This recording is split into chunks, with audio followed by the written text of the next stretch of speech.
Welcome back, everybody. So today is Saturday, and this video will probably be up, oh god, probably Monday. But anyways, be sure to hit the subscribe button because, boys and girls, ladies and gentlemen, we have some more suggestions sent to the developers, and we have some pretty interesting ones this time around. So buckle up, put your helmets on. Let's get into this. Starting off with, of course, aviation. I'm going to do these in the row that Gaijin had put them out. So starting with Germany, a new jet, the Messerschmitt Me-262A1A HES 011. This is basically a 262 with the same engines that were going to be on the P1101, that one jet fighter that all the wereaboos want to be added to the game. Now, at first glance, it seems pretty interesting. Another 262. People like 262s. I like 262s, so I'd be totally down for this. To a degree. You see, an issue had popped up. Many people had spotted. It's not very clear if the thing was actually constructed or not. Now, there was 262s, and this engine did exist, so the possibility was there, but was it ever actually completed? It's not very clear. I read through the suggestion, and I read through the comments of the suggestion. There's no direct saying, yes, here's a picture of it. There's a picture of the engine, there's a picture of a 262, but no picture of this variant of the 262. So how about this? What if instead of just adding it as a tech tree, or it actually was suggested to have it be an upgrade of the regular 262A1A, what if it was an event vehicle? Kind of like the J6K one, which was also never completed. However, really, if we're going to put this engine in game, I think it would be best on the P1101. Was the P1101 that ever finished? No, but yeah, come on, it'd be cool. Now, beyond that, there's not too much to dwell on this. It's more of a thing of, are you okay with a 262 that was possibly never actually constructed? It was just an idea and a possibility. Like, that's what it left up to. Overall, the plane is basically just a 262 with, I think, better flight performance. Next up, we have a British jet, a Hunter FR Mark 10, which was a reconnaissance version of the Hunter that was armed with 4 30mm Aiden cannons and 0 missiles. Why are they asking for a Hunter with no missiles? Because they want something that has nice flight performance like the F6, but they don't want to have the BR of a missile carrying aircraft, which I can understand. Is there a need for it? Well, hey, I guess somebody's asking for it, so someone would be into it. It has the same flight characteristics, so you won't really need to research much. Not much else to say there. Neat suggestion. I'd support it. Why not? For Japan, what was suggested was 2 more variants of the Ki 61-2, the KAIB or KAIB. I'm not sure how they want me to pronounce that, but there was an early and late variant, and essentially what they are is just a continuation of the Ki 61-2s. Late war ones, there's only like 30 made. Yeah, they were able to make variations, which is interesting. Armed with 4 20mm cannons, wouldn't make that bad of some mid-high tier fighters. Being an absolutely disgusting, filthy weeaboo, I say yes, please more Japanese fighters. Next one down, once again, is a Chinese jet, but this time a indigenous design, and I mean from the ground up. This is the J12. Prime example of Gaijin's laziness when implementing the Chinese tree. The J12 was a prototype jet in development in the 70s, having 2 variants, one with a afterburning engine, one without. Both were armed with a 23 and a 30mm cannon, as well as 2 air-to-air missiles. Well, the afterburning one had 3 air-to-air missiles. I'm not really sure where you're going to put the third. I guess the fuselage? That would be weird. You could also outfit it with bombs and rockets. Now, unfortunately, both of these designs were beat out by the MiG-21F, or the J7, so it was easier to adopt that thing than their own jet. But War Thunder is no stranger to failed prototypes, so it's a perfect possibility to add to the Chinese tree, right before the J7 too. Perhaps fold them together, though the person who made the suggestion page had suggested perhaps save the non-afterburning one as a rank 6 premium when rank 7 jets roll around, whenever that happens to be. Perhaps detailed flight performance in this thing is harder to get because it's in China, but it's things like this that make me really disappointed in the way Gaijin implemented the Chinese tree. There was a number of Chinese vehicles, tanks and planes that they could have added that they didn't, instead of just going with copy and paste. Now we have to deal with all the people saying China is just a copy and paste tree, even though I know of plenty of vehicles I've seen pictures of that would fit so well in War Thunder, but no one's ever going to know about them because Gaijin's lazy. And the vehicles I haven't seen pictures of, oh, they're so much more interesting. Like there was a Tu-4 the Chinese had built, but they had turned it into a interceptor, believe it or not. They painted it black and it was to intercept P-2 Neptunes that were lurking in Chinese skies. That would be an interesting add to War Thunder. It didn't have any main guns, it was still all turrets. This is getting very much off topic. Let's get to the next plane that got to the suggestions. Next up for the Italians is the CR-25 BIS, which is a prototype attacker from the late 30s, armed with 2 frontal-facing 12.7 Beretta Steffas and 1 more on the back in a turret. Total bomb load was only 500 kilograms, but for a low-tier attacker, that's not too bad, especially one with some forward-facing guns. The issue I find is that it's it's rather large, so it might be kind of, well, I can't imagine it being the most nimble of fighters. However, a lot of rather big Japanese bombers can make some tight turns, so I wouldn't be surprised if the Italians can do the same. I would love to see this because I love pre-war Italian aircraft. Well, pre-war aircraft in general I kind of love, but the Italians, they just knew how to do it right. Next, for the French, is the Enchilada 2, and don't get on my case about not pronouncing this. Last time we were adding the enchilada, everyone was telling me how to pronounce it different ways and getting mad at me in the comments. Like many languages, it seems French has multiple different accents in which people pronounce things differently. It's like how Oregon is pronounced Oregon, or Oregon, and not Oregon. Yet everyone who doesn't live in Oregon calls it Oregon. Anyways, the Enchilada 2 is a prototype improvement of the regular enchilada. However, it failed to impress the French and was never brought into service. Visually, it's just an enchilada but pointier. Kind of cool. However, I feel that there are so many French jets that actually did enter service that we should focus on those before we get into the minor prototypes. If people want another enchilada game, I would say they go for the Super Enchilada. However, if this one did stumble its way into game, I would be totally for it. Might even try to get it myself, because it does look kind of cool. Next up, for the final aircraft is another jet, the Saab 105 or SK-60, which main role is a trainer. However, it can be used for just about anything else, from fighter jet to a ground attacker. As the title of the suggestion states, jack of all trades. Now, the main key about this aircraft that people like a lot is that it can carry a lot of stuff. And I say a lot of stuff, I mean a lot of different ordnance. Rockets, bombs, missiles, anything you name could fit under those wings. Well, just about. Now, the thing is, this really didn't need a suggestion to be sent to developers, because if you look back on the development tree when the Swedish Air Force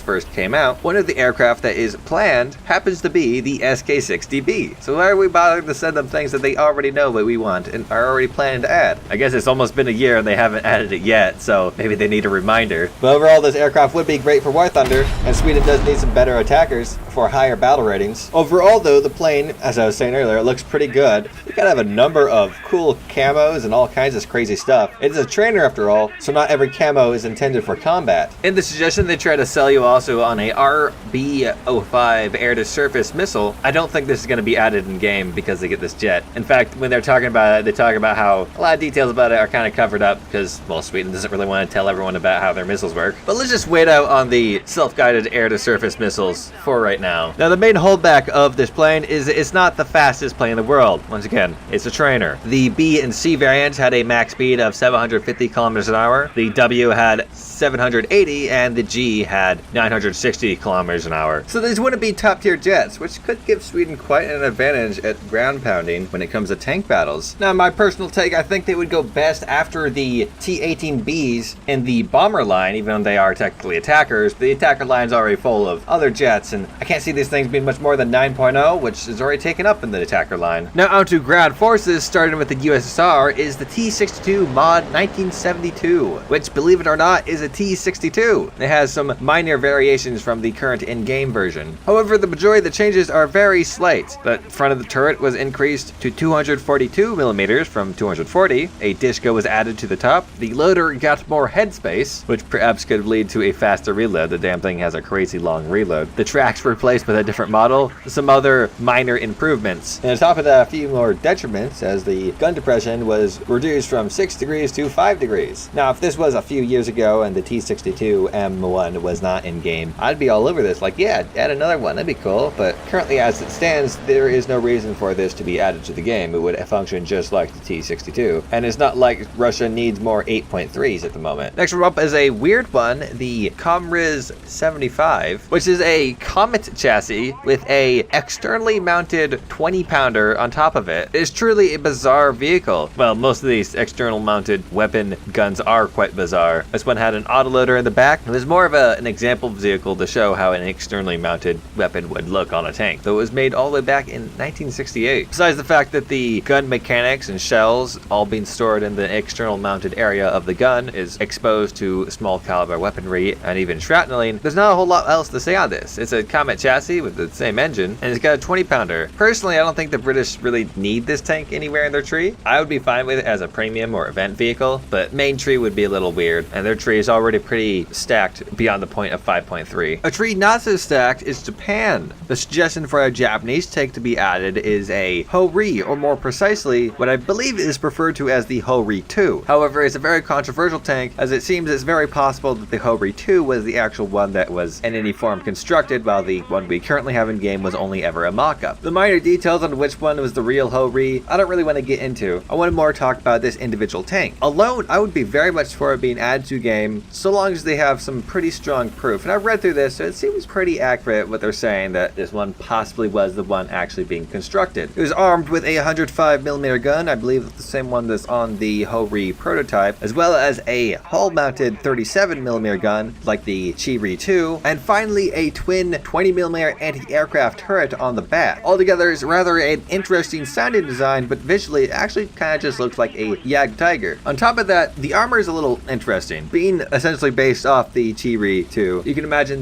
most of the armor is similar, and unfortunately it kind of follows that. At least from my understanding, while the casemate part of the tank, where the gun is housed, has 125mm at front, the lower front plate, as well as where the casemate 37 is housed, is only 75mm. It would make it a very peculiar tank to drive around, as while you have plenty of area that could take quite a hit, especially if angled correctly, you have other areas that would not be nearly as defensible. Though if you found a very nice hull down position, you could definitely be a very strong vehicle given the correct battle rating. I would say if it were to be added to the game, it would fit really well around the 6.0 area, maybe 5.7, and luckily that area is pretty blank for the most part for Japanese, especially when it comes to tank destroyers. There is the premium Hori prototype at 6.0, so this would be a free counterpart essentially. But one thing that annoys me about the suggestion is one of the possibilities that you could vote for is it to replace the Hori production, which if you're unaware is a 7.0 tank destroyer. We could argue whether it should be 7.0 or not. Regardless, adding a possibly 5.7 tank destroyer in place of it would not be satisfactory. However, I guess they did do that with the Coelian and the Osman too, so a move like this would not be surprising. In fact, honestly, it seems to be there's the same amount of information for the Osman 2 as there is for the Hori 2. In fact, I've never seen blueprints for the Osman 2, but I have seen them for the Hori 2. In conclusion, I guess I'd be okay with being added. I wouldn't be super hyped because it's kind of iffy on whether it was real or not, or how far down the production got. However, if they were to remove the current in-tech tree Hori for this one, I'd be much more disappointed. Though I think I would understand it, and it wouldn't be the biggest change in the world, as there are plenty of other 7.0 Japanese vehicles to take out. Honestly though, I think that one should be like 6.7 or something. Much less paper, more realistic, the Fiat 3000 Model 30. Despite being sent to developers, I still have major doubts that this thing will ever see the light of day in War Thunder, because it's quite an old tank, and Gaijin seems to hate old tanks. This tank itself was modeled after the FT-17, and had quite a long development starting in 1919. Well, there's two variants, one with machine guns and one with the cannon. We obviously care about the one with the cannon. It was a 37mm cannon. I can't really put down exactly how much armor the thing has, but I can't imagine it's a whole lot, because it's based off the FT-17, and is quite old, although it did see service in 1939, albeit quite limited. Now, in a personal level, I wouldn't mind seeing this vehicle added. I personally do love interwar tanks, and I also like the First World War tanks. However, Gaijin seems to not, as when France came, they did not get the FT-17. When Japan came, they did not get their variant of the FT-17, and so I doubt Italy is going to get their development from the FT-17. As a final thought on this vehicle, when it comes to tanks from Fiat, I'd much prefer the Fiat 2000. Next on the list is China. I actually skipped China for some reason. Well, the Type 62G. So the Type 62G was a 2000s update to the Type 62, armed with the latest Type 59's 105mm cannon, as well as added a stabilizer, smoke grenades, and the most obvious change is the turret structure is very different. Now having spaced armor on the sides and composite armor on the front, the cannon is able to fire the same ammunition as the ZTZ-59D1, and despite pictures not showing it, it is apparently able to mount a 12.7 MG on top. In game, of course, this would be a good few vehicles after the regular Type 62, which happens to be one of my favorite tanks, so seeing an upgrade of it would be very interesting. Now, obviously wouldn't play like the Type 62, as the Type 62 is unstabilized light tank at 6.7, while this one has a stabilized 105 cannon at somewhere in top tier, most likely thanks to the APF SDS. But right here is another stunning example of a possible Chinese vehicle that Gaijin didn't add to the game. I guess this one's kind of new, so maybe getting the details on it would be a little hard, but honestly they kind of make up all the other modern vehicle armor values anyways. Next up for France, we have the AMX-10P and AMX-10P Hot. AMX-10P is a IFV of sorts, armed with a singular 20mm cannon on top, and it looks like your typical IFV. I didn't read too far into it because major issue I have with it is that it only has a 20mm cannon. Sure, you could pan a lot with a 20mm, but not that much, so it might end up like another R3 situation if it was added to game, being far too low for its technological level. However, the hot version had caught my eye, as I can account for that the French kinda do need a higher tier ATGM tank, as their line ends with the AMX-30 ACRA. So a lightly armored yet fast ATGM carrying tank could be a great top of the current line, perhaps at 8.7 as the AMX-13 hot is 8.7, though that does have a main cannon, but the main cannon isn't really the go-to at 8.7. Unfortunately though, it forgoes the 20mm cannon when adding the ATGMs, but regardless of that, I do still think the tank would be well received in the French tree. The final tank being asked for Sweden is the Stridsvagn 105, which as you can guess is a Stridsvagn 101 or Centurion Mark 10 with added on explosive reactive armor like the Stridsvagn 104. Shell-wise it is same as the STRV 104 that we currently have in game, and I'm going to make the assumption that it has better explosive reactive armor. But it also has of course thermals for not only the gunner but also commander. And as Swedish tree I think this would fit very nicely at 8.7 right after the 104. Onto naval forces starting with the United States, I suggested for 2 more Clemson class destroyers. Clemsons to me typically when you see them are a free kill, especially the British one. So the individual that made the suggestion set out to bring some beefier Clemsons to the game, and he chose the USS Harvey and USS Hatfield. The Hatfield was armed with, instead of 4 4-inch guns, 4 5-inch guns, while the Harvey had a more interesting change to it. Instead of increasing the size of the guns, they simply increased the number of the guns. While it still had 4 turrets, each turret was outfitted with a second gun, leading to a total of 8 4-inch cannons. That much firepower on such a small and oftenly thought harmless ship would be quite the surprise to the opposing vessels. Overall, I would very much like these ships. They would be like glass cannons. Ideally, they would be put in a folder perhaps with the other existing Clemsons, with a small battle rating increase. Next 2 vessels have a lot in common, so I might go over them kind of fast. Before the USSR, it was the Cesarevich battleship, and for the British was the Dreadnought class battleship. Now you see, here's the thing. I'm not going to actually go through and tell you all the details about it. I'm actually going to link in the corner videos by that one British guy that likes talking about ships, as his videos are very informative and entertaining to watch. But what I can tell you here is both of these ships were made quite a bit time before World War II, and never actually served in World War II. They were broken up before then. And sure, we have some old ships in game, but all the ships currently have had served in World War II, unless they were built during or after the war, of course. So let's say sure, the Dreadnought class battleship is such an iconic vessel that we call things dreadnoughts now. However, I doubt Gaijin is going to add them to the game. At least not before we get more World War II iconic ships, like the HMS Hood. But it does take a while for things to get in the game, even if they are planned, so I guess maybe asking for it early on is important. An issue I have with First World War battleships, and really any First World War ship, is commonly they didn't have real good anti-air, if any at all, which could be an excuse to put them in a lower battle rating, but we'll cross that bridge when we get there. Next on the list is for Japan, an Akizuki class destroyer, the Japanese Self-Defense Force Akizuki. Not as the same one as in World War II. In fact, it seems much weaker as the one in World War II. This one is only armed with 3 turrets, each with a dual-purpose 127mm cannon, as well as a lot of hardware to deal with submarines, and of course, 2 anti-air turrets to deal with aircraft. While it's definitely a boat that Japan used, I'm not so sure if I'd be happy with it mixed up with Second World War naval vessels, as of course this thing can't be very high in the tree, but naval is a mess anyways, so I guess that doesn't entirely matter. Beyond that, I guess there's not too much reason to not have it. It's not like the technology is that out of range for Second World War stuff, it's only from the 1950s. But speaking of more modern vessels, for the Italians, they're also asking for a Centauro class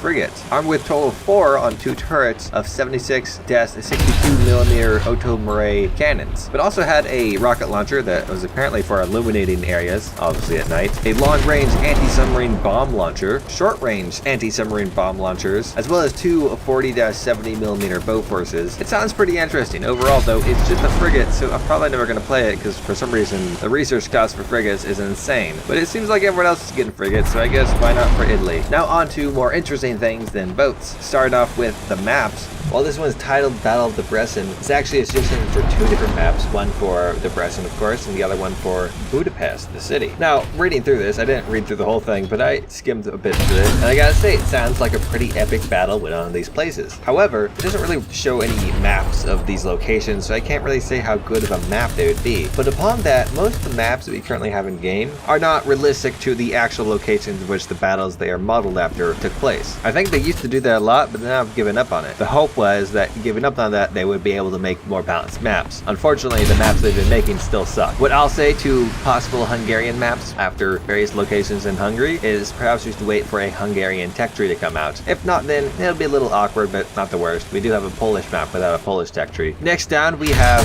some decals being asked for, 3 different types, starting off with invasion stripes, which would be great. Yes, please, Gaijin. Then also some German markings for aircraft, which are boring yellow squares, and some more interesting German aircraft identification markings. I'd be totally for those, however, I could see one issue. Most of these are just colored boxes, which you can get pretty creative with, which is actually a benefit, but people could also use these to disguise themselves in Simulator to get an unfair advantage. You could slap some invasion stripes on, say, the Japanese Corsair, and people wouldn't notice the big red circles anymore, because perhaps you cover those up as well with the blue German square. But I don't care about Sims, so yes, Gaijin, please add anyways. The next one is a pretty good one, that unfortunately the suggestion had made it far too convoluted to try to understand exactly what he's saying. But essentially, the idea is that you will be able to choose what loadout you're going to have next after next time you land and take off. So say you dealt with the enemy fighters and now want to bomb some tanks, instead of going back to the airfield, landing, repairing, rearming, and then respawning, and then Jing out again, choose a different armament, and then spawning, then taking off. On your way back to the airfield, say, or prior then, you could pre-choose to have a ground attack loadout for the next time that you do rearm, making the whole process a whole lot smoother. Surprised that they haven't tried to do something like this earlier. Game's been around for like, what, 6-7 years? However, the guy extends it to other types of vehicles, being able to choose which types of shells you'd like to reload at a cap point and a boat or a tank. Well, it actually says spawn point, which you should be able to reload shells at a spawn point. But overall, the idea is pretty great, especially if you don't realize that you are up tiered after you spawn and realize you might need some APCR or something that can pen a little bit more. Perhaps there's ways people could take advantage of this, but I think it's fine to let it slide, because overall it would be a improvement to the game. The next one is actually 2 above that, because I am getting very tired and forgetting how to count. But anyways, this one is about the obvious upcoming issue that we're going to be facing as we go further and further with new jets, is that they don't have stock missiles and often rely so much on the stock missiles, and the upgrade jets will have so much of an advantage because they have the missiles now, that why not just give jets missiles stock, at least the modern ones. And they present some solutions. I think I'm not going to bother to read the suggestions. I'm just going to say, guys, just give some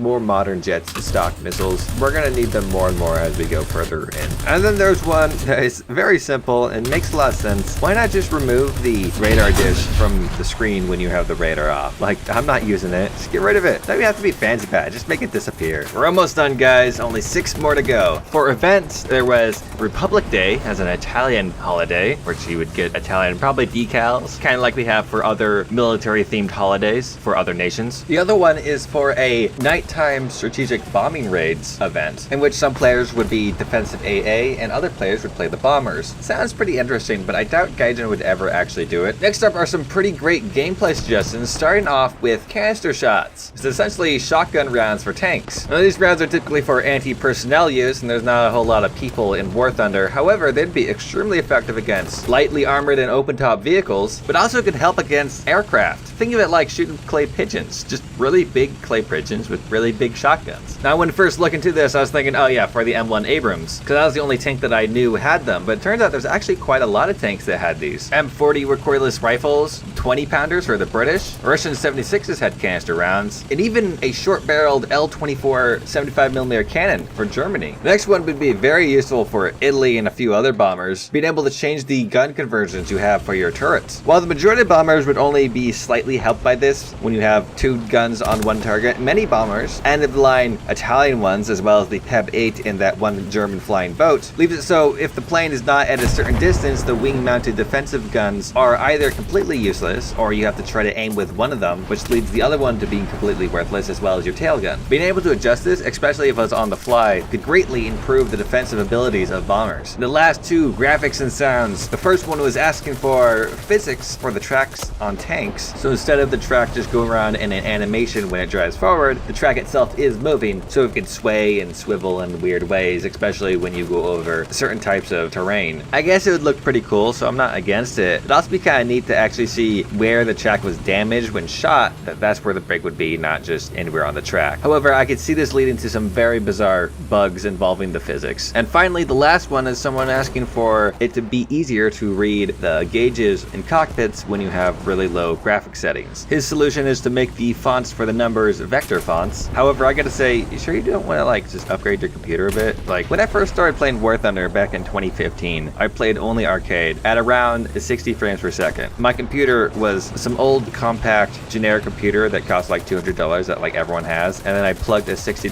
graphics card into it, and that's what let me play War Thunder. And I didn't have to go on the lowest quality settings. I played at all right settings. Now the graphics have improved a bit, so you need a bit beefier cards now, but even then I still feel like it wouldn't cost a whole lot to have it to the point in which you have cockpit textures be readable. I guess to some degree I am just saying, lol, just don't be poor. So yeah, sure, I guess improve the textures for lowest quality settings. Like I doubt that would hurt the performance too much. But dude, don't be afraid to improve yourself before you demand others improve. But anyways, my friends, that's all of the suggestions. That's right, I read them all in a 26-minute video that took me like 3 days to make. It took me 1 day longer than I was hoping to because I got sick yesterday. It was either the old pasta, the suspicious cookie, or I was stressing over something. Not really sure which one. Anyways, what I wasn't stressing over was these fantastic, amazing, awesome people who are my patrons and YouTube members. Starting with the patrons, we have Sukoshi Tiger, Soviet Aqua, C. Outen Dr. Edward, Sukabla Irinahe, and a special shout out to Devis and Tex for their $10 a month donations. For $1 YouTube members, we have Mako, Cupcake Jesus, T for Tom, Luce, and Raymond Saints. For $5 YouTube members, we have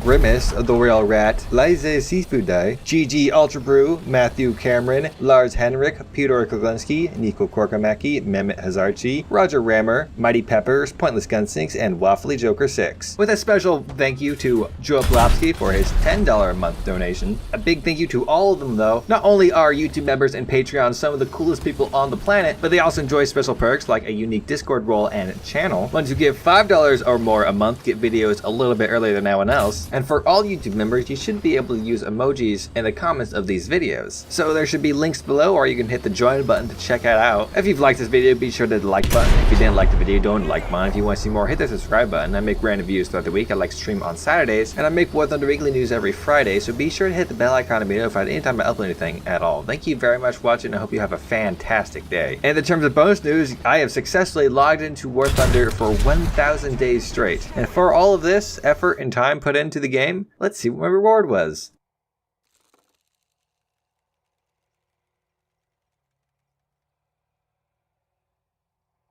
Stunning, I know.